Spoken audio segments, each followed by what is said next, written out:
When you are downloading your content, your take to some type of photo management software, it's within that software that you'll find the ability to go through and start to identify your metadata. Most of you, I'm hoping, have devices where you have some type of photo management software that just ships with that product.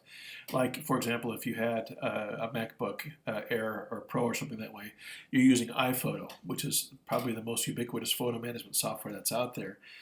Other platforms have their own types of photo management software, and you need to be proficient with that, really, especially for this class in terms of downloading, editing, and formatting your images to see what's going on. But I wanted to put up a real quick tutorial here in terms of how to go through and edit your take. Well, not edit it necessarily. We'll get into a different video for that, but how to at least start identifying your metadata. So this is a photo session that I did with my stepdaughter Katie, who is a graduating architecture student, and she's soon going to go out and hit the streets and try to find a job. So we did a little natural light photography here, pushing a little bit of a fill back into the camera right side of her face on this shot, with some strong architectural components there in the background. There was the idea here between this.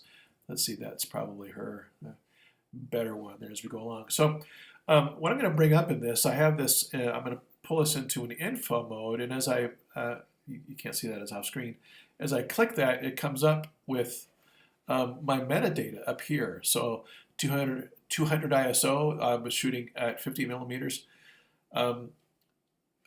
It doesn't register because I'm using a manual lens what my f-stop was.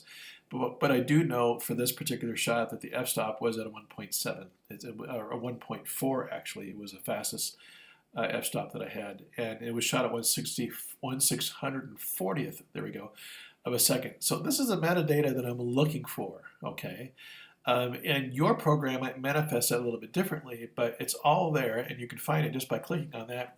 Or some programs have it when you download the image. The metadata is embedded within the image description as well there, so you see what's happening within that.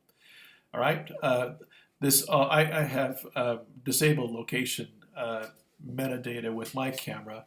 I just don't think that's really anybody's business. So, but if you happen to have that set up on yours, it would tell you exactly where that photograph was taken as well. Okay. So hope this helps you out, clears you up on what's going on that way. There'll be more tutorials as we get into photo editing to go through and show some tips and tricks that way.